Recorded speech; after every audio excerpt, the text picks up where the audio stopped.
Hello વિદ્યાર્થી મિત્રો, હું દર્શના પરમાર મારી ચેનલમાં તમારું સ્વાગત કરું છું.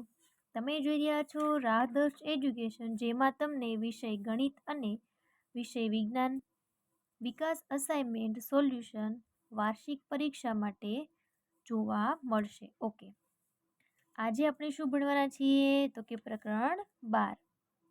ઓકે, ચલો. એમાં વિભાગ બી જે છે એનું તમારું આ છેલ્લું પ્રકરણ છે અને આની પછી આપણે જોઈશું વિભાગ સી નું સોલ્યુશન. ઓકે, ચલો શરૂ કરીએ. પહેલું છે કે પાલતુ પશુ ઉછેરથી શું લાભ થાય છે. લખીએ ચલો કે પાલતુ પશુ ઉછેરથી શું લાભ થાય છે. એ તમને બધાને આવડતું જ હશે, બરાબર.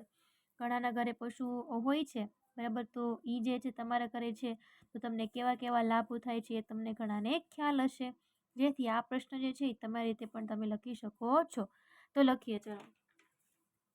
પહેલા તો શું થાય તો કે આર્થિક લાભ થાય, બરાબર. દૂધ હોય, માંસ, પછી ઈંડા વગેરે નું ઉત્પાદન કરી શકાય છે. વગેરેનું ઉત્પાદન કરી શકાય છે, જે આવકનો સ્ત્રોત બની શકે. હવે તમારા ઘરે જે તમે પશુ પાળો છો, બરાબર, તેમાં તમે શું મેળવો છો? દૂધ છે, દહીં છે, ઘી છે, એવું બધું તમે મેળવતા હશો. અને માંસ અને ઈંડા તો સાઈડની વાત છે, બરાબર. ઓકે, એની પછી ખેતીમાં મદદરૂપ થાય છે. કઈ રીતે તો કે બળદ જેવા પ્રાણીઓ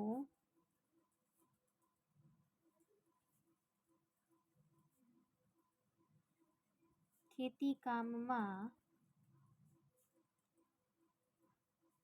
મદદરૂપ થાય છે. પશુઓ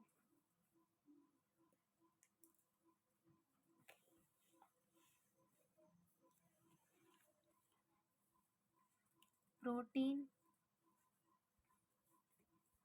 અને અન્ય પોષક તત્વો. હવે દૂધ જે છે એ શું છે? સંતુલિત આહાર છે કે જેથી તમને જે કાંઈ પણ બધા જ પ્રોટીન્સ છે એ એમાંથી મળી રહે છે. એને જ આપણે શું કહીએ છીએ? દૂધ જે છે એ સંતુલિત આહાર છે. અને પશુઓ જે છે પ્રોટીન અને અન્ય પોષક તત્વોનો સ્ત્રોત પૂરો પાડે છે.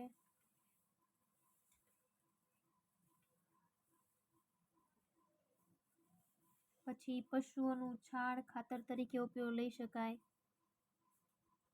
પશુઓનું છાણ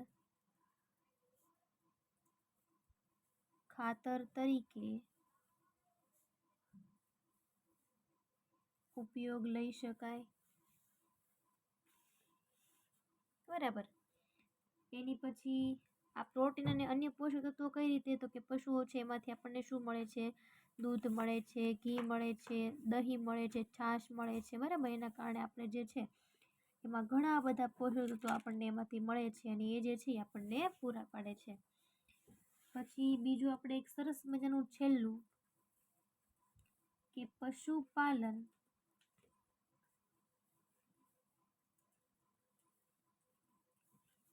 ગ્રામીણ અર્થતંત્ર ને મજબૂત બનાવે છે. આ સૌથી સરસ મજાનો અને મારો ફેવરેટ ફાયદો છે કે ગ્રામીણ અર્થતંત્રને મજબૂત બનાવે છે. કોણ? પશુપાલન, બરાબર. એની પછીનો બીજો પ્રશ્ન જોઈએ, ગુરુ પોષક તત્વો અને લઘુ પોષક તત્વો. તો એનામાં તમે ઘણા બધા તમારી રીતે પણ લખી શકો છો. ગુરુ પોષક તત્વો એટલે શું? છોડ દ્વારા મોટી માત્રામાં જરૂરી પોષક તત્વો. છોડ દ્વારા મોટી માત્રામાં જરૂરી પોષક તત્વો. તો આ કેવા હશે? તો કે છોડ દ્વારા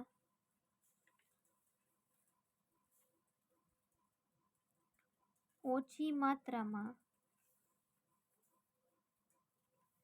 જરૂરી પોષક તત્વો. બરાબર. પછી બીજું લખીએ, છોડના બંધારણ અને કાર્ય માટે જરૂરી. આમાં શું લખી શકો છો? તો કે છોડના ચોક્કસ કાર્ય માટે જરૂરી છે. ચોક્કસ કાર્ય માટે જરૂરી છે. ત્રીજું એના ઉદાહરણ લખી નાખીએ. એક્ઝામ્પલ કયા કયા છે? Nitrogen, phosphorus, calcium, potassium. કે એટલે પોટેશિયમ, Ca એટલે calcium, magnesium, sulphur, carbon, hydrogen અને ઓક્સિજન. તો આમાં એક્ઝામ્પલ લખી શકીએ આપણે. કયા કયા એક્ઝામ્પલ લખી શકીએ?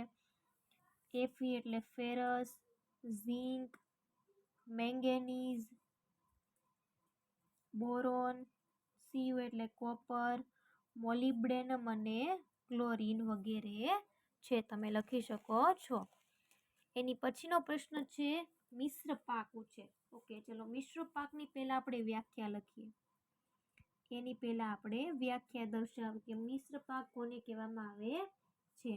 કે એક જ ખેતરમાં, આનાથી જો આપણને ઘણા બધા ફાયદા થાય છે.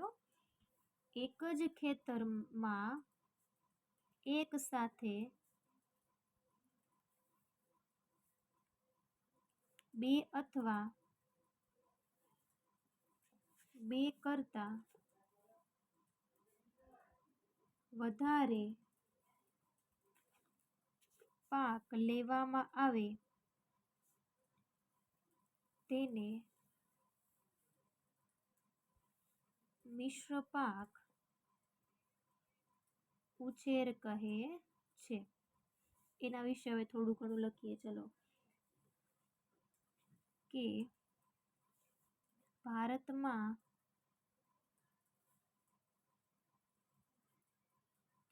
ખેડૂતો દ્વારા લેવાતા મિશ્ર પાક કયા કયા છે? જો તમને બધાને ખબર જ છે. કયા કયા છે? ઘઉં પ્લસ ચણા છે. પછી બીજું છે કપાસ પ્લસ મગ છે. ત્રીજું છે ઘઉં અને રાઈ. પછી ચોથું છે બાજરી અને તુવેર. બરાબર. તો આવા જે છે એ આપણને ખોરાક જોવામાં. હજી એક લખી નાખીએ. લખીએ આપણે મકાઈ અને અડદ. બરાબર, એવા પાક લેવામાં આવતા હોય છે. અડદ જેવા પાક લેવામાં આવે છે. બરાબર. પછી મિશ્ર પાક જે છે એનાથી આપણને ઘણા બધા લાભ પણ થાય છે. અને નુકસાન થવાની સંભાવના કેવી હોય? સાવ ઓછી. નુકસાન થવાની સંભાવના ઓછી હોય છે. બરાબર, કારણ કે એક પાક જો નાશ થઈ જાય તો બીજા પાક ઉત્પાદનની આશા જાગ્રત રહે એટલા માટે. એની પછી આપણે જોઈએ પ્રશ્ન નંબર 4. ઓકે, ચલો. એમાં આપણને શું કીધું છે? કે પશુધન ઉછેરના હેતુ જણાવી ભારતીય પશુધનની મુખ્ય જાતિઓના નામ જણાવો. ઓકે, ચલો. પ્રશ્ન નંબર 4. ભારતીય પશુધન માટે કેવી કેવી જાતિઓ છે? બરાબર, એ આપણે આમાં જણાવવાનું છે. ઓકે, લખીએ. ચલો,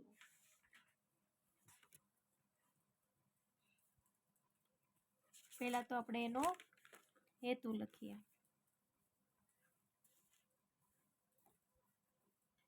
કે પશુધન ઉછેરના હેતુ.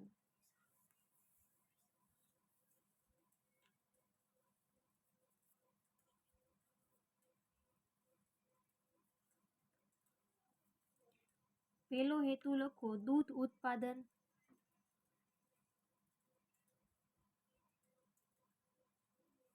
પછી બીજો હેતુ લખીએ હળ ચલાવવું,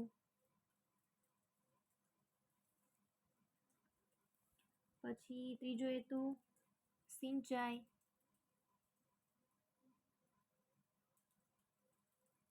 અને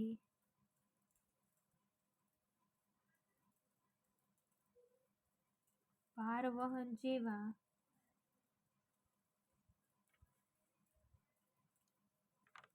ખેતીવાડીના કામો માટે તેનો ઉપયોગ કરી શકાય. પછી ભારતીય પશુધનની મુખ્ય જાતિઓના નામ. ભારતીય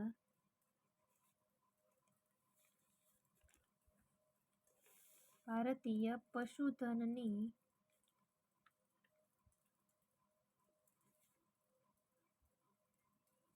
મુખ્ય જાતિઓના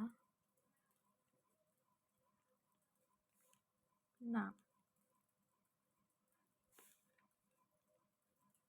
પેલું છે બોસ ઇન્ડિકા, નહીં બોસ ઇન્ડિક્સ એટલે કે ગાય, અને બીજું છે બોસ બુબેલિસ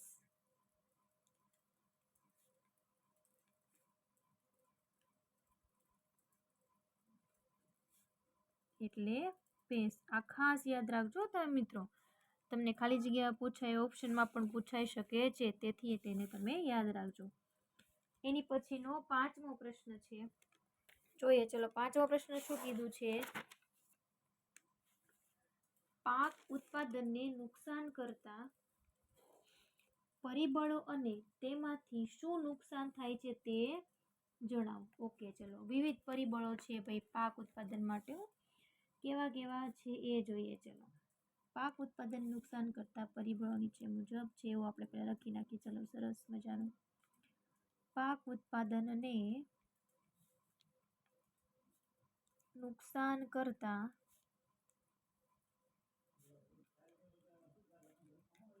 પરિબળો નીચે મુજબ છે. ચલો, પહેલા આપણે લખીએ જૈવિક પરિબળો. જૈવિક પરિબળો, બરાબર. ઓકે, હાલો. કીટકો,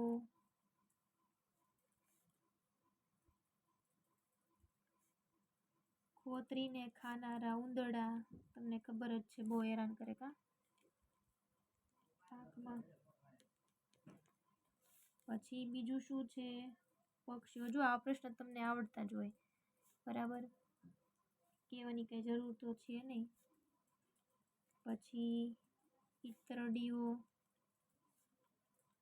અને જીવાણુ. આ જૈવિક થઈ ગયા, હવે અજૈવિક, બરાબર. અજૈવિક પરિબળ કયા કયા છે એ જોઈએ. હાલો, અજૈવિક પરિબળોમાં ભેજ અને તાપમાન એ બે મોસ્ટ છે. એનાથી કેવા કેવા નુકસાન થાય છે એ આપણે લખી દઈએ. જો આ પરિબળોના કારણે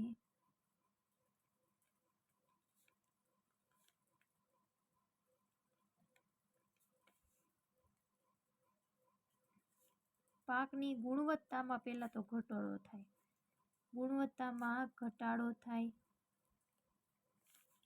વજનમાં ઘટાડો થાય,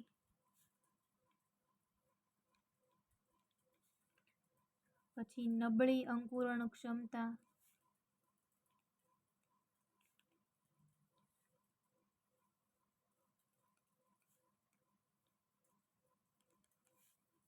નબળી અંકુરણ ક્ષમતા.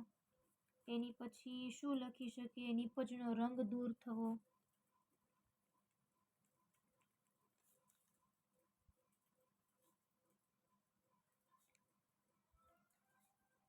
વગેરે જેવા નુકસાન જોવા મળે છે.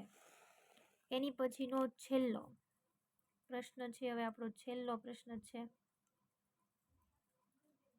બરાબર. ઓકે, હાલો.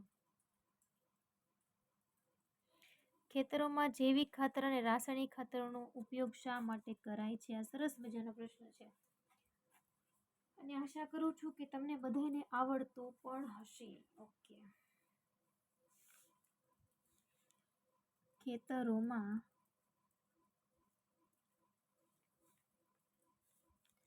ખેતરોમાં જૈવિક ખાતર અને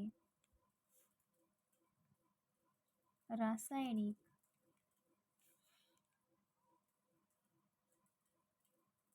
ખાતરનો ઉપયોગ થાય છે કારણ કે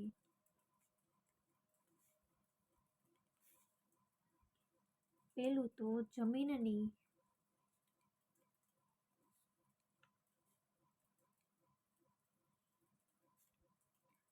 ફળદ્રુપતા વધારવા માટે,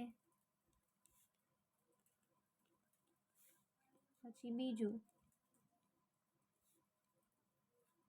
પાકની ઉપજ વધારવા માટે,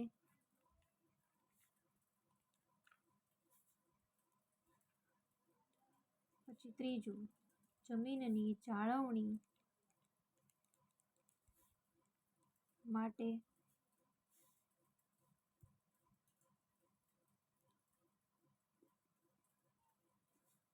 ખોરાકની જરૂરિયાત પૂરી પાડવા માટે, અને છેલ્લું લખી નાખવું એક કે ખેડૂતોની આવક વધારવા માટે. બરાબર. ઓકે, ચલો. આ પ્રશ્ન અહીં પૂર્ણ થયો અને સાથે સાથે તમારો વિભાગ બી પણ અહીં પૂર્ણ થયો. ઓકે, જેને આગળના વિડીયો જોવાના બાકી હોય એ ખાસ કરીને જોઈ લેજો. અહીં વિભાગ બી આખા બધા જ પ્રકરણોનું સોલ્યુશન પૂર્ણ થાય છે. ઓકે, ચલો. તમે જો મારી આ ચેનલ પર નવા હોય તો પ્લીઝ મિત્રો વિડીયોને લાઇક, શેર અને સબસ્ક્રાઈબ કરવાનું ભૂલશો નહીં. આશા કરું છું કે તમને આ વિડીયો સારો લાગ્યો હશે અને જરૂરથી જણાવજો કે તમને આ વિડીયો સારો લાગ્યો છે કે નહીં. ઓકે, ચલો. Thank you very much.